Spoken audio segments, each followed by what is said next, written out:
to be showing you guys how to play Guilty as Sin off of the Tortured Poets album on the guitar.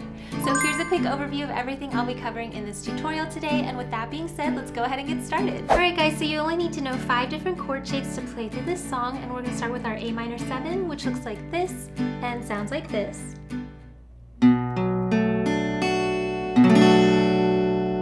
By the way, if you don't know how to read these chord charts you're seeing on screen, I do cover how to do that in my free beginner course right here on YouTube, so make sure to check that out right here. The next chord shape is our F over C.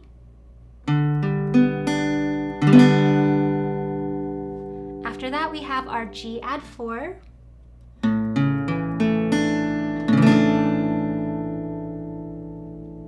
Next is our C major.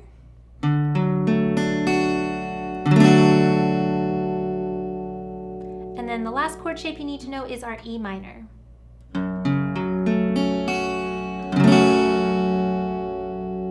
And those are the only 5 chords you need to know to play through this song. So go ahead and pause the video and take as much time as you need to really memorize these chord shapes, as well as practice transitioning back and forth between them, because it'll make learning the rest of the song so much easier for you. And if this is a skill you're currently struggling with, I would recommend checking out my Practice With Me series, where we go through these chord transitions in real time together. So I'll make sure to link that playlist here in the corner for you. But once you get this under your belt, then we can go ahead and talk about the strumming pattern that I would recommend for this song. Alright, so as I always say, if you are brand new to playing guitar, or you're somebody who struggles with playing guitar while singing at the same time, the first thing I would suggest doing is to bring up the song and go ahead and play through the entire thing with a single down strum as you sing through the song. And just take this time to really get used to what word you're singing or what syllable you're on whenever those chords are changing. So here's a quick example of what that would look like. What if he's written mine on my upper thigh, only in my mind?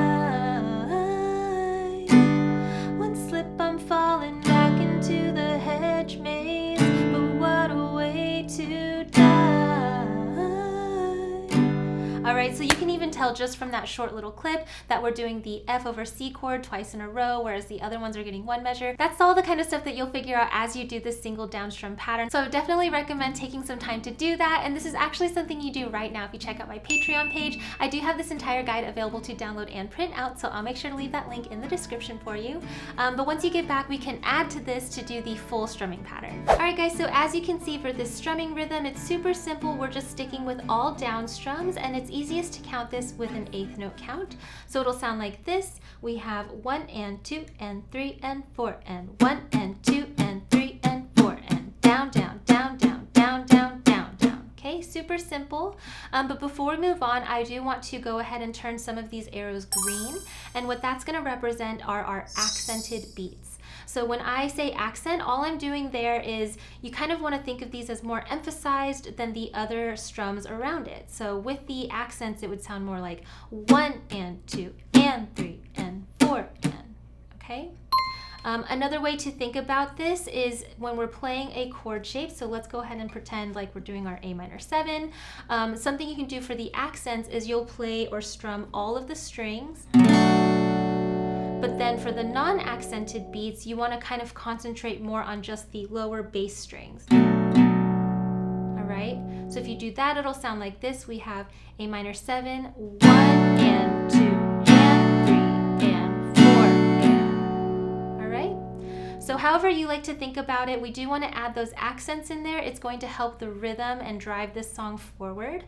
So basically what we want to do is for the verses and pre-choruses, we're going to play this pattern through 2 times per chord. In the choruses, it's going to change to 1 time per chord for most of it, but we'll get there in a second. So let's go ahead and look at our first verse. We're basically going back and forth between our A minor 7 and our F over C. So twice through for each of those chords is like this, 1 and 2 and 3 and 4 and twice. To F over C, still accented, back to A minor 7, back to F over C, and this is basically all the verses. Drowning in the blue Nile, he sent me down 10 miles.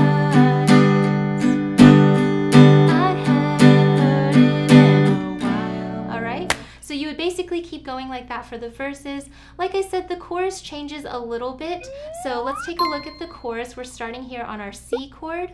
So in the chorus, a lot of these chords is just going to get one time through the pattern, while others are going to be held twice. So let's go ahead and take a look at that with our C. We have 1 and 2 and 3 and 4 and to G add 4, 1 and 2 and 3 and 4 and to F over C twice.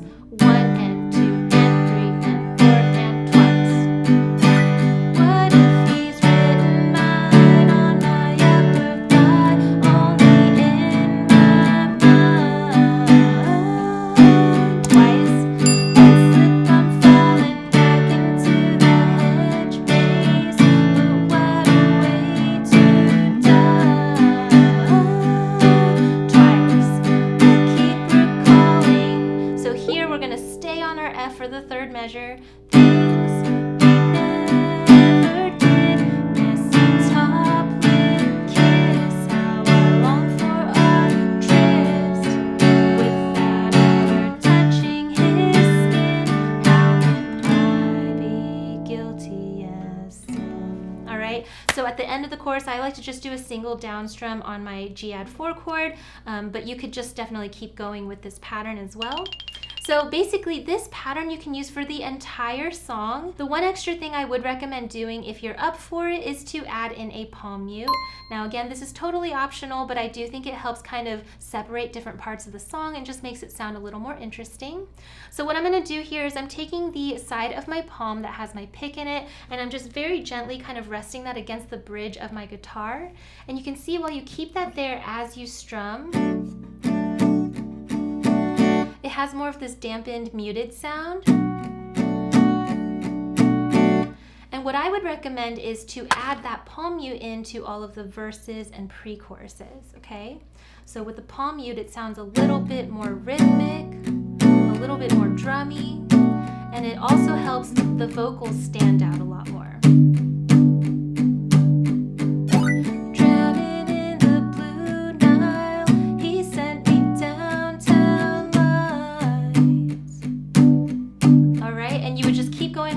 Until you get into the chorus.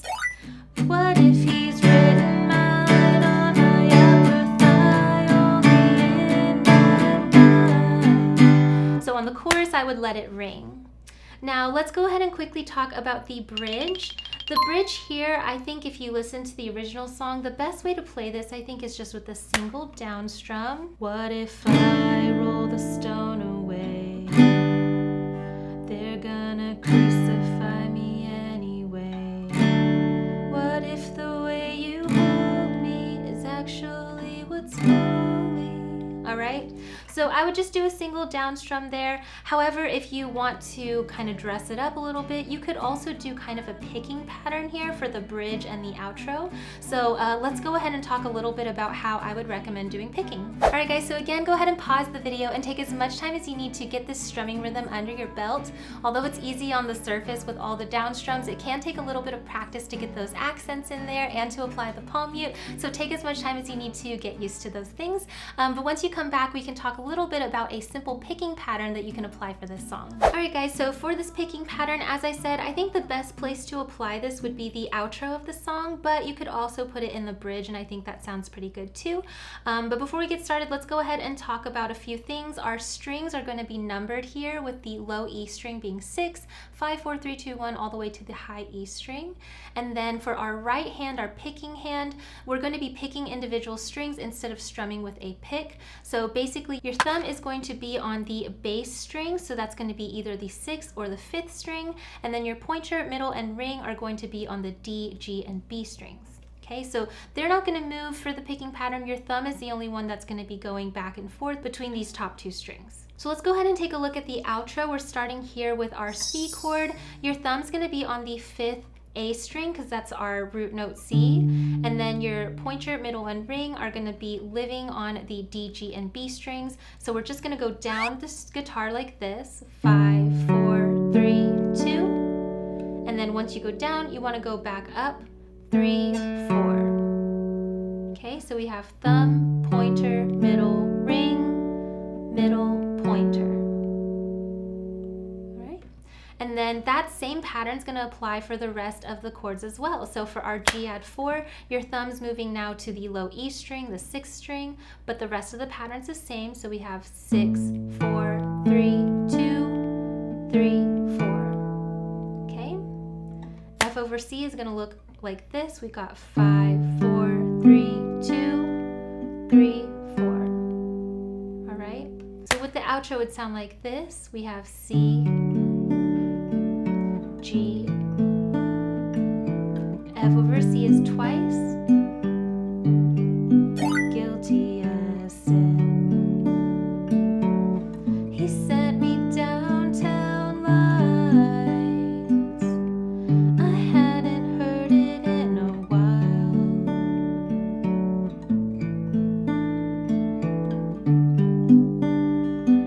And then a single strum. Am I allowed to cry?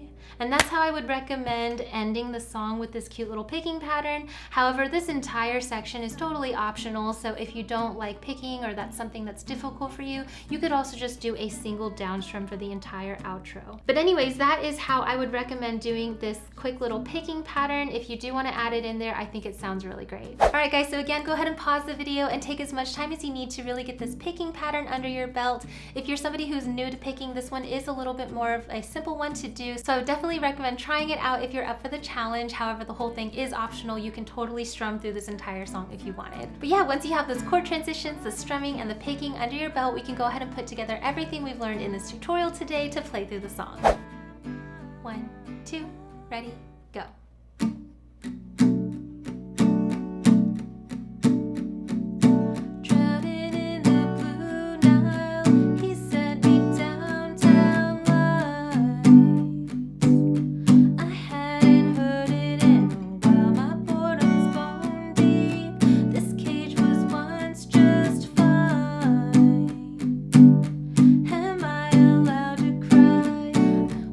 Jamming out to the rest of this song with me? Yeah! Then make sure to check out my Patreon page where you can unlock access to this as well as all my other Swiftie sing-along guitar tutorials. I've covered so many of her songs from all the different eras on there, so if you are a fan of Taylor who loves to play her songs on the guitar, I would definitely recommend checking it out. I will make sure to link it in the description box down below. If you enjoyed learning this song with me, then you should definitely check out this video. Not only does it have a super similar vibe and feel, but it's just as fun and easy to play. So I'll see you over there. Bye!